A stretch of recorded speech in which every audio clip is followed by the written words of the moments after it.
ചുരിദാറിട്ടതിന്റെ പേരിൽ അധ്യാപികയെ സ്കൂൾ ഗേറ്റിന് മുന്നിൽ തടഞ്ഞ സംഭവം. സ്കൂൾ മാനേജരെ പ്രതി ചേർത്ത പോലീസ്. കൊട്ടാരക്കരയിൽ ചുരിദാർ ധരിച്ചെത്തിയ അധ്യാപികയെ സ്കൂൾ ഗേറ്റിന് മുന്നിൽ തടഞ്ഞ സംഭവത്തിൽ ഒടുവിൽ സ്കൂൾ മാനേജറെ പ്രതി ചേർത്ത പോലീസ്. സ്കൂൾ മാനേജർ സുരേഷ് കുമാറിനെതിരെ പ്രേരണക്കുറ്റം ചുമത്തിയാണ് പ്രതി ചേർത്തത്.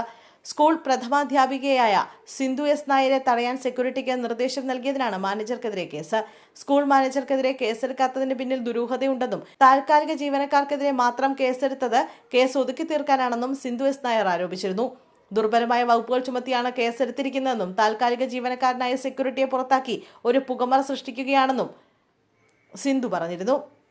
സംഭവത്തിൽ സ്കൂൾ മാനേജറുടെ ഭാഗത്ത് നിന്ന് ഗുരുതര വീഴ്ചയുണ്ടായതായി DEO നടത്തിയ അന്വേഷണ റിപ്പോർട്ടിൽ പറയുന്നുണ്ട്. KER ചട്ടങ്ങളുടെ ലംഘനമാണ് നടന്നതെന്നും വസ്ത്രധാരണത്തിന്റെ പേരിൽ പ്രധാനാധ്യാപികയെ മാറ്റി നിർത്തിയെന്നും റിപ്പോർട്ടിൽ വ്യക്തമാക്കിയിരുന്നു. DEO തയ്യാറാക്കിയ റിപ്പോർട്ട് ഇന്നലെ കൊല്ലം DEAക്ക് കൈമാറിയിരുന്നു. സംഭവത്തിൽ വിശദീകരണം ചോദിച്ച് DEA സ്കൂൾ മാനേജർക്ക് നോട്ടീസ് നൽകിയിട്ടുണ്ട്. 3 ദിവസത്തിനകം വിശദമായ മറുപടി നൽകണമെന്നും നോട്ടീസിൽ ആവശ്യപ്പെട്ടിട്ടുണ്ട്. സംഭവത്തിൽ വനിതാ ശിശുക്ഷേമ വകുപ്പും ഇടപെട്ടിട്ടുണ്ട്. അധ്യാപികയുടെ വിശദമായ മൊഴി രേഖപ്പെടുത്തിയിട്ടുണ്ട്.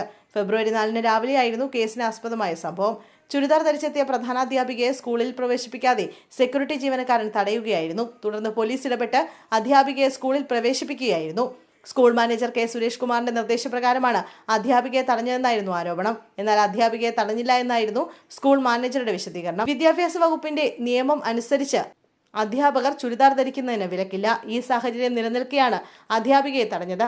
പിന്നാലെ സെക്യൂരിറ്റിക്കെതിരെ കൊട്ടാരക്കര പോലീസ് കേസെടുക്കുകയും സ്കൂൾ മാനേജ്മെന്റ് ഇയാളെ ജോലിയിൽ നിന്ന് പിരിച്ചുവിടുകയും ചെയ്തിരുന്നു.